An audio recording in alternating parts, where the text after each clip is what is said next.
नमस्कार, अपना उत्तराखंड देख रहे हैं आप और मैं हूं आपके साथ शिवांगी जैन। बुलेटिन की शुरुआत करेंगे खास खबरों के साथ। खबर ऊधम सिंह नगर के सीमांत खटीमा से है, जहां वन चेतना स्पोर्ट्स स्टेडियम चकरपुर का शुभारंभ कार्यक्रम हुआ है, जिसमें बतौर मुख्य अतिथि मुख्यमंत्री पुष्कर सिंह धामी ने हिस्सा लिया। इस कार्यक्रम की अध्यक्षता स्थानीय विधायक भुवन कापड़ी द्वारा की गई है। इस स्टेडियम को लगभग 17 करोड़ की लागत से बनाया गया है। 28 जनवरी से लेकर 14 फरवरी तक उत्तराखंड में होने वाले 38वें राष्ट्रीय खेल से एक राष्ट्रीय खेल मलखंभ चकरपुर स्टेडियम में होना तय किया गया है, जिसमें लगभग पूरे देश से 10,000 राष्ट्रीय खिलाड़ी हिस्सा लेंगे। इस दौरान मीडिया से बात करते हुए सीएम धामी ने कहा कि यह मेरा एक ड्रीम प्रोजेक्ट है। खटीमा का विधायक रहते हुए मैं हमेशा यह सोचता था कि खटीमा में एक स्टेडियम हो, और आज से 3 साल पहले मैंने इस स्टेडियम का भूमि पूजन किया था और आज इसका लोकार्पण हो रहा है। मैं इस मौके पर यहाँ के सभी स्थानीय लोगों को बधाई देता हूँ। इससे हमारे क्षेत्र की खेल प्रतिभाएं राज्य से लेकर राष्ट्र तक प्रतिभा करेंगे और खेलों को बढ़ावा मिलेगा।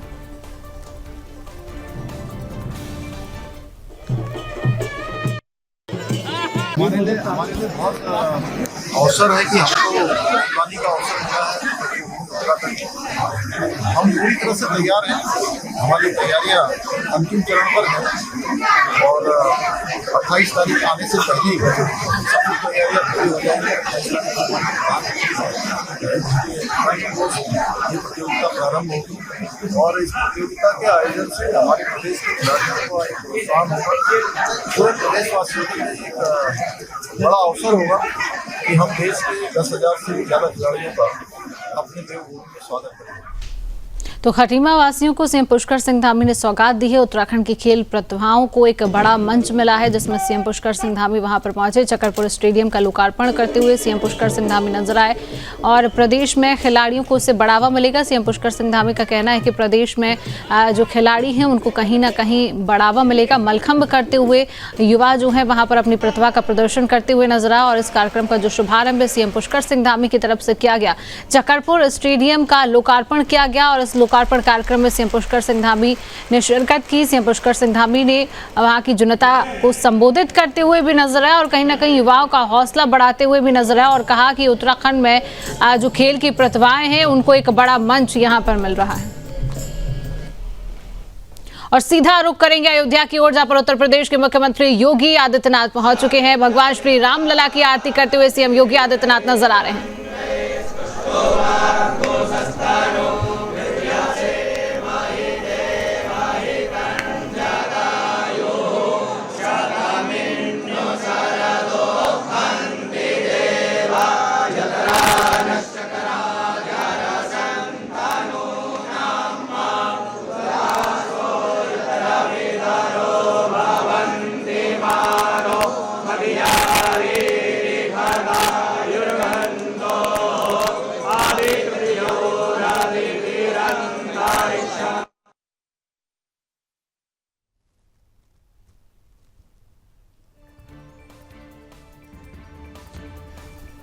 तो श्री रामलला की प्राण प्रतिष्ठा की वर्षगांठ का भव्य उत्सव अयोध्या में मनाया जा रहा है। ये उत्सव 3 दिवसीय भव्य उत्सव है, जहां पर अयोध्या में रामलला की प्राण प्रतिष्ठा की पहली वर्षगांठ मनाई जा रही है। रामलला की विशेष पूजा शुरू हो गई है। सीएम योगी आदित्यनाथ पूजा अर्चना करते हुए नजर आ रहे हैं, आरती उतारते हुए नजर आ रहे हैं। पुजारियों ने भी रामलला का पंचामृत अभिषेक किया है। पहले दूध, दही, घी, शहद और शक्कर से अभिषेक किया, फिर गंगा जल से नहलाया गया है।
तो उत्तर प्रदेश के सीएम योगी आदित्यनाथ भगवान राम प्रभु श्री राम की महाआरती करते हुए नजर आए हैं और पूरी अयोध्या नगरी भगवान श्री राम के जयकारों, जय श्री राम के जयकारों से गूंज उठी है। प्रधानमंत्री नरेंद्र मोदी ने भी देशवासियों को इस मौके पर बधाई दी है और उन्होंने कहा है कि राम मंदिर विकसित भारत की संकल्प सिद्धि में मदद करेगा। भगवान रामलला का श्रृंगार भी किया गया है, उन्हें पीतांबर वस्त्र पहनाए गए हैं, इसमें सोने के तारों से बुनाई की गई है, उनके मुकुट में हीरा जुड़ा। ये लाइव तस्वीरें आप तक पहुंचा रहे, देखिए आप लाइव तस्वीरें देख रहे हैं जहां पर तमाम श्रद्धालु अयोध्या नगरी पहुंचे हुए हैं। सुरक्षा व्यवस्था के तमाम इंतजाम है। सीएम योगी आदित्यनाथ भी यहां पर पहुंच चुके हैं।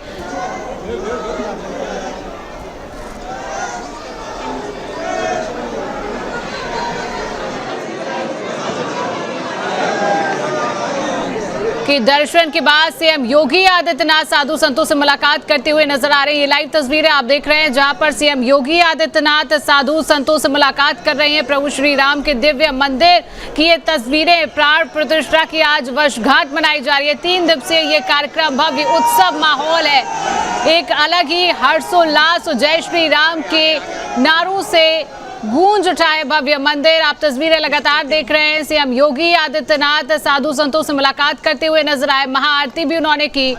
आप लगातार तस्वीरें देख रहे हैं और आपको बता दें कि दिल्ली, हिमाचल समेत 10 राज्यों से भी लोग रामलला के दर्शन करने के लिए पहुंचे हुए हैं। राम मंदिर को विदेशी फूलों से सजाया गया है। मंदिर ट्रस्ट ने अंगद टीला पर जर्मन हैंगर टेंट लगवाए हैं। यहाँ पर 5000 श्रद्धालु राम कथा सुनेंगे। तस्वीरें लगातार आपके सामने हैं।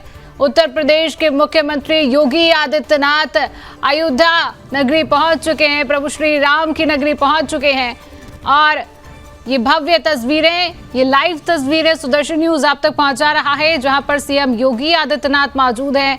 भगवान प्रभु श्री राम की महाआरती करते हुए नजर आए, साधु संतों से मुलाकात करते हुए नजर आए और तमाम सुरक्षा व्यवस्था के इंतजाम है। 3 दिवसीय कार्यक्रम है। देश के कोने कोने से श्रद्धालु यहां पर पहुंचे हुए हैं, पुख्ता इंतजाम यहां पर किए गए हैं। लाइव तस्वीरें आप देख रहे हैं, तमाम सुरक्षा के इंतजामात भी यहां पर किए गए हैं। तमाम श्रद्धालु यहां पर पहुंच रहे हैं और अयोध्या में रामलला की प्राण प्रतिष्ठा की पहली वर्षगांठ मनाई जा रही है, जिसके उपलक्ष्य में 3 दिवसीय ये कार्यक्रम है। रामलला की विशेष पूजा यहां पर की गई। पुजारियों ने रामलला का पंचामृत अभिषेक भी किया। पहले दूध, दही, घी, शहद और शक्कर से अभिषेक किया गया, फिर गंगा जल से नहलाया गया। ये देखिए खूबसूरत लाइव तस्वीरें आपके सामने, जहां पर फूलों से अयोध्या की नगरी को, अयोध्या मंदिर के प्रांगण को सजाया गया है। प्रभु श्री राम की नगरी अयोध्या दुल्हन की तरह सज चुकी है। वर्षगांठ पर भव्य उत्सव मनाया जा रहा है। 3 दिवसीय ये भव्य उत्सव है। प्रभु श्री राम के नाम से, जय श्री राम के नारों से पूरी अयोध्या नगरी गूंज चुकी है। तस्वीरें लगातार आपके सामने है। तमाम साधु संत यहाँ पर पहुंचे हुए, जिसमें सीएम योगी आदित्यनाथ ने भी साधु संतों से मुलाकात की है और भगवान श्री राम का आज भव्य श्रृंगार भी किया गया है। उन्हें पीतांबर वस्त्र पहनाए गए हैं, इसमें सोने के तारों से बुनाई की गई है और उन्हें के मुकुट में हीरा जड़ा है।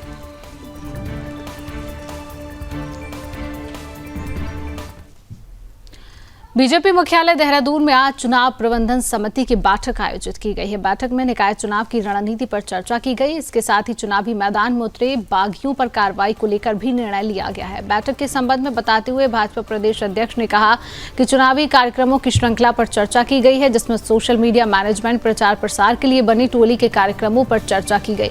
इसके साथ ही स्टार प्रचारकों के भव्य कार्यक्रमों को लेकर भी चर्चा की गई है। उन्होंने कहा कि बैठक में बागी उम्मीदवारों पर अनुशासनात्मक कार्रवाई भी की जाएगी। इसकी सूची आने पर जिला अध्यक्ष उसको अमली जामा पहनाएंगे।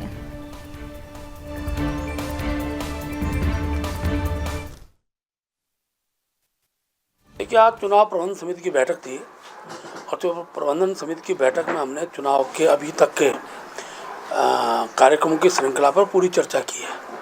हमने सोशल मीडिया पर चर्चा की, हमने मीडिया के मैनेजमेंट पर चर्चा की, हमने प्रचार प्रसार के दृष्टिकोण से जो टोली बनी उस पर, उसके कार्यक्रमों की श्रृंखला पर चर्चा की।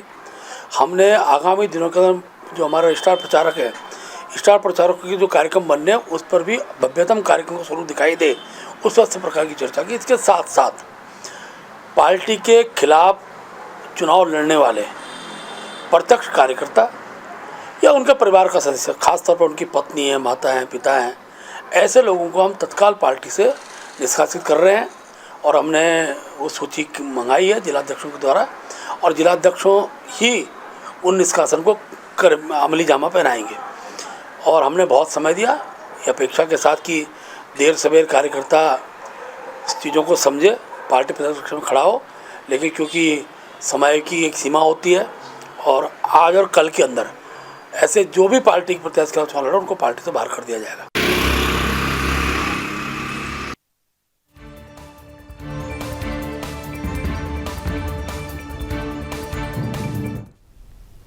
उत्तराखंड का नाम हम जब भी लेते हैं तो हमारे सामने खूबसूरत नज़ारे और प्राकृतिक सौंदर्य का चित्र आने लगता है। वहीं अगर प्राकृतिक सौंदर्य के साथ संस्कृति का सौंदर्य भी बिखर जाए तो फिर क्या ही कहना। कहते हैं कि ऋषि मुनियों ने सैकड़ों साल तपस्या करके इसे दिव्य भूमि बनाया है, इसीलिए इसे देवभूमि कहा जाता है, जिसका वैभव पाने के लिए श्रद्धालु मीलों की यात्रा करके अपने भगवान के दर्शन को आते हैं। देवभूमि उत्तराखंड, जिसकी हवा में है गंगा आरती की सुगंध और शाम स्वयं में समेटे है ढेर सारी शीतलता। देवभूमि से श्रद्धालुओं का एक अलग ही लगाव है, जिसे देखते हुए धामी सरकार ने शीतकालीन यात्रा की शुरुआत की है। इसके जरिए श्रद्धालु अब पूरे साल तीर्थों में भगवान के दर्शन कर सकेंगे।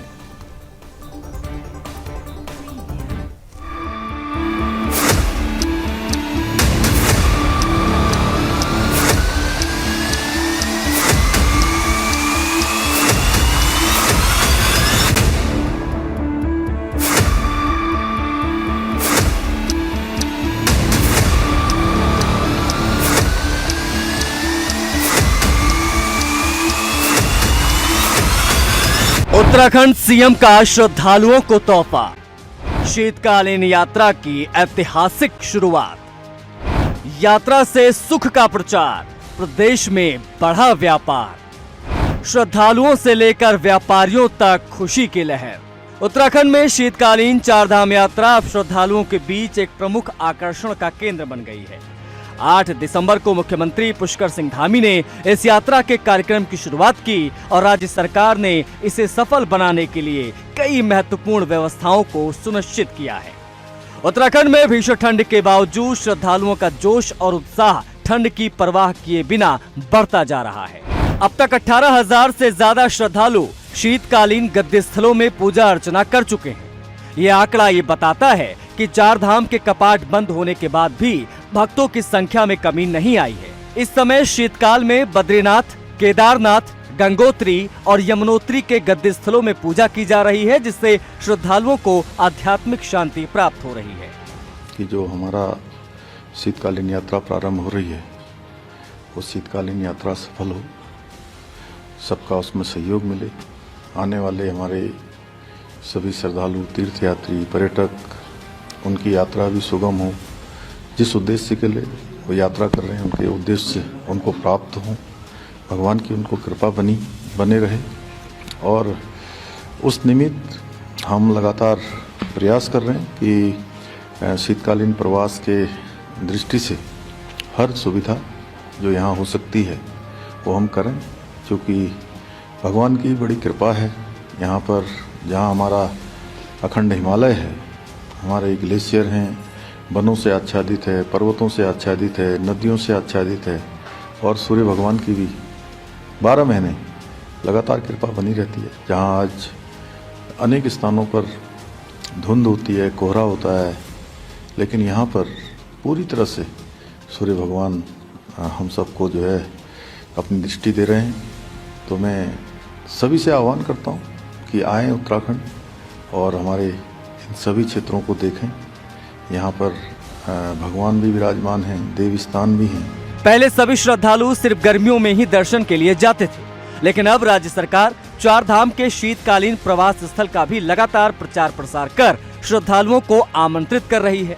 सभी चार धाम देवताओं की पूजा उनके नजदीकी शीतकालीन प्रवास स्थलों जैसे ऊखीमठ, पांडुकेश्वर, मुखबा और खरसाली में की जा रही है।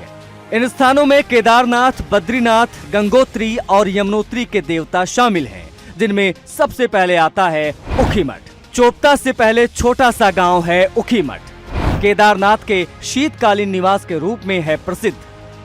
कपाट बंद होने पर यहाँ विश्राम करते हैं भगवान शिव। ऊखीमठ के ओंकारेश्वर मंदिर में किया जाता है स्थापित। दूसरा पांडुकेश्वर, बद्रीनाथ मंदिर का शीतकालीन निवास है पांडुकेश्वर। योग ध्यान बद्री मंदिर में रखी जाती है मूर्तियां। बद्रीनाथ का प्रवेश द्वार होने के कारण लोकप्रिय। तीसरा, खरसाली। यमुनोत्री मंदिर का शीतकालीन स्थान है खरसाली। समंदर तल से 2675 मीटर की ऊंचाई पर स्थित है। उत्तरकाशी के शहर में एक छोटा सा गांव है। यहाँ भारत का सबसे पुराना शनिदेव मंदिर भी है। देवी यमुना की मूर्ति सर्दियों में शनिदेव मंदिर में रखी जाती है। चौथा, मुखबा। मुखबा हरिसल में एक छोटा सा गांव है। सर्दियों में देवी गंगा की मूर्ति को यहाँ स्थापित किया जाता है। गंगोत्री मंदिर से मुखबा लाई जाती हैं मूर्तियां। शीतकालीन यात्रा को लेकर प्रदेश का हर विभाग अपनी पूरी तैयारी के साथ सहयोग कर रहा है। यात्रा को लेकर आपदा सचिव विनोद कुमार सुमन का कहना है कि शीतकालीन यात्रा काफी जोरों पर चल रही है। मुख्यमंत्री पुष्कर सिंह धामी का सपना साकार हो रहा है। लगातार श्रद्धालुओं की संख्या बढ़ रही है। अब तक 20,000 से ज्यादा श्रद्धालु दर्शन कर चुके हैं। यही नहीं, यात्रा में शीतकालीन यात्रा के दौरान श्रद्धालुओं की सुरक्षा व्यवस्था का भी खासा ध्यान रखा जा रहा है, जिसकी जानकारी देते हुए गढ़वाल आईजी राजीव स्वरूप ने कहा कि शीतकालीन यात्रा काफी अच्छे ढंग से चल रही है। अभी तक 1000 से ज्यादा श्रद्धालु रोजाना दर्शन कर रहे हैं। ये संख्या दिन पर दिन बढ़ती जा रही है। हमें बताने में काफ़ी खुशी हो रही है कि शीतकालीन यात्रा काफ़ी जोरों में चल रही है और माननीय मुख्यमंत्री जी ने जो सपना देखा था वो साकार होता हुआ दिख रहा है। लगातार श्रद्धालुओं की संख्या बढ़ रही है। कल भी लगभग 608 लोग आए हैं शीतकालीन यात्रा पे और अब तक कुल 20,000 से ज़्यादा लोग आ चुके हैं शीतकालीन यात्रा पे और लगातार इसका संदेश जा रहा है लोगों में। और बर्फबारी के कारण शीतकालीन यात्रा के साथ साथ जहाँ पे बर्फ़ वगैरह पड़ी है वहाँ पे बड़ी संख्या में कई हज़ार लोग आए हैं अलग से। इस तरह से श्रद्धालुओं की संख्या लगातार उत्तराखंड में बढ़ती है। देखिए, हमारी जो शीतकालीन यात्रा है वो काफ़ी अच्छे ढंग से चल रही है और अभी तक अमूमन कम से कम 1,000-1,500 के लगभग लोग जो हैं प्रत्येक दिन हमारे परिक्षेत्र में शीतकालीन धामों में आ रहे हैं और ये संख्या दिन ब दिन बढ़ ही रही है। तो ये काफ़ी अच्छी बात है कि शीतकालीन ऋतु में भी लोग उत्तराखंड में आगमन कर रहे हैं, तीर्थाटन कर रहे हैं और उनके लिए प्रॉपर से ही पहले से व्यवस्था की गई है उनकी सिक्योरिटी के लिए और जगह जगह पे उनको गाइड किया जाता है कि जहाँ पे अगर कहीं बर्फबारी है तो कहाँ पे रुकना है और जहाँ पे रुकते हैं वहाँ पे उनको वो ऐसी जगह पे रुकवाते हैं हम लोग जहाँ पे उनको एक शेल्टर अच्छा मिले। तो काफ़ी अच्छी यात्रा चल रही है और मुझे उम्मीद है कि ये यात्रा और भी ज़्यादा अच्छी चलेगी और भी संख्या में श्रद्धालु पूरे देश से और विदेशों से आएंगे। वहीं उत्तराखंड पर्यटन विभाग भी श्रद्धालुओं को शीतकालीन यात्रा के लिए खास ऑफर दे रहा है। गढ़वाल मंडल विकास निगम के गेस्ट हाउस में ठहरने पर 25% तक की छूट दी जा रही है। इसके अलावा मंदिर समिति के गेस्ट हाउस भी श्रद्धालुओं के लिए उचित कीमतों पर उपलब्ध कराए जा रहे हैं ताकि सभी श्रद्धालु बिना किसी परेशानी के यात्रा का आनंद ले सके। शीतकालीन यात्रा को लेकर GMVN के महाप्रबंधक यानी दयानंद सरस्वती ने कहा कि इस शीतकालीन यात्रा के लिए हम पूरी तरह से तैयार हैं। यात्रा से स्थानीय लोगों को बढ़ाए जाने का प्रयास हमारा विभाग कर रहा है। चारधाम यात्रा 2024 की हुई, उसमें GMVN ने कुछ पैकेजेस बनाए थे यात्रा के और MMT से भी उसने हमारा कोलैबोरेशन था। उसके तहत 2024 में हम लोगों का जो टोटल प्रॉफिट रहा वो हम लोग पॉजिटिव रहे। हम लोगों ने मुनाफा हमारा रहा और जैसे माननीय मुख्यमंत्री महोदय द्वारा निर्देश दिए गए हैं तो शीतकालीन यात्रा में भी GMVN बढ़-चढ़कर प्रतिभाग कर रहा है और उसमें जैसे माननीय मुख्यमंत्री महोदय द्वारा निर्देश दिए गए थे सभी यात्रीगणों को और श्रद्धालुओं को नियमानुसार हम लोग छूट भी प्रदान कर रहे हैं। अपने TRH में अपने रुकने की व्यवस्था हम लोग कर रहे हैं, खाने में भी हम लोग छूट दे रहे हैं। तो इस बार आशा है कि जो हमारा शीतकालीन यात्रा है इसमें भी हम लोग प्रॉफिट में रहेंगे।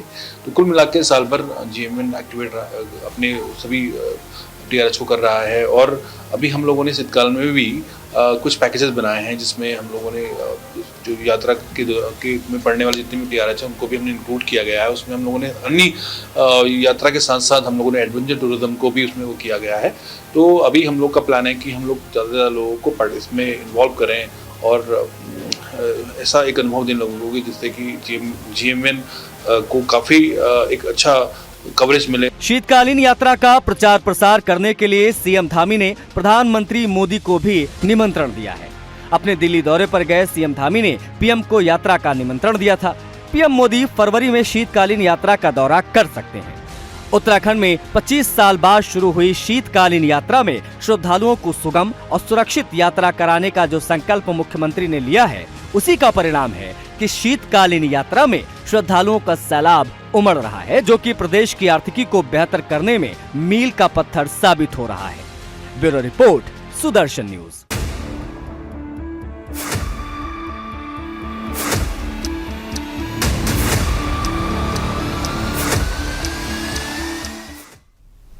पौड़ी में वाहन चोरी की कई घटनाओं का स्थानीय पुलिस ने पर्दाफाश किया है। चोरी की कुल 8 स्कूटियों के साथ एक शातिर चोर को भी पुलिस ने गिरफ्तार किया है, जिसको लेकर वरिष्ठ पुलिस अधीक्षक लोकेश्वर सिंह ने बताया कि कोतवाली कोटद्वार में कुछ लोगों ने शिकायती प्रार्थना पत्र दिए थे, जिसमें किसी अज्ञात व्यक्ति के अलग अलग जगह से स्कूटी चोरी करने की बात कही गई थी। शिकायतों के आधार पर अज्ञात के खिलाफ मुकदमे पंजीकृत किए गए हैं। जाँच के बाद आरोपी को गिरफ्तार कर लिया गया है। तो पुलिस ने चोरी का खुलासा कर लिया है और चोरों की गिरफ्तारी हुई है। अब बात करेंगे अगली बड़ी खबर की, जहां पर उत्तराखंड में मौसम ने करवट बदल ली है। लगातार मौसम में गिरावट देखने को मिल रही है। अगले 2 दिन सर्दी के बढ़ने की संभावना है। मैदानी क्षेत्रों में बारिश की संभावना जताई जा रही है। ऊंचाई वाले क्षेत्रों में बर्फबारी देखने को मिल सकती है। मौसम विभाग ने पूर्वानुमान जारी कर दिया है। तो बड़ी खबर है, जहां पर उत्तराखंड में मौसम ने करवट बदली है। अगले 2 दिन सर्दी के बढ़ने की संभावना जताई जा रही है। पहाड़ी वाले इलाकों में बर्फबारी देखने को मिल सकती है और मैदानी क्षेत्रों में बारिश की संभावना है। आने वाले 2 दिन उत्तराखंड में ठंड का प्रकोप अब और भी बढ़ सकता है। तो उत्तराखंड में मौसम ने करवट बदल ली है। मौसम विभाग की तरफ से पूर्वानुमान भी जारी किया जा चुका है। अगले 2 दिन सर्दी के बढ़ने की संभावना जताई जा रही है। पहाड़ी वाले क्षेत्रों पर बर्फबारी की संभावना है। मैदानी क्षेत्रों में बारिश की संभावना मौसम विभाग की तरफ से जताई जा रही है। ऊंचाई वाले क्षेत्रों में बर्फबारी भी हो सकती है। आने वाले अगले 2 दिनों में ठंड का प्रकोप उत्तराखंड में और भी अधिक देखने को मिल सकता है।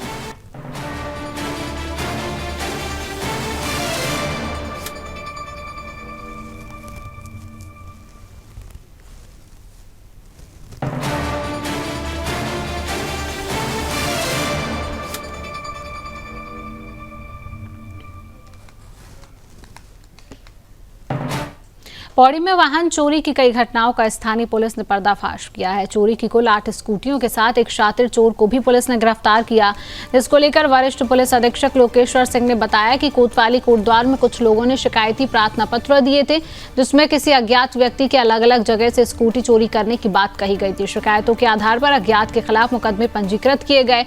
जाँच के बाद आरोपी को गिरफ्तार कर लिया गया है।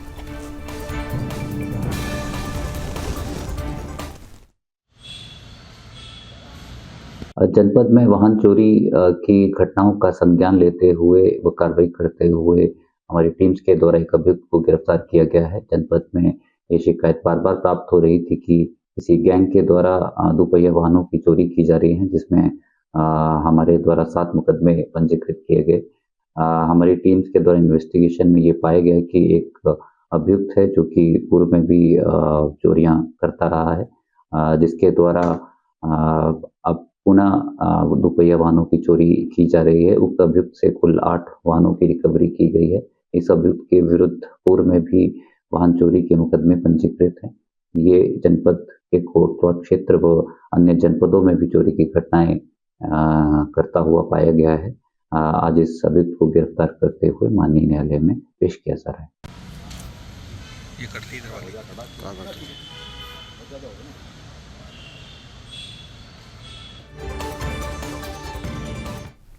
फिलहाल के लिए इस खास बुलेटिन में इतना ही। देश और दुनिया की तमाम खबरों को जानने के लिए आप देखते रहिए सुदर्शन न्यूज। जय हिंद।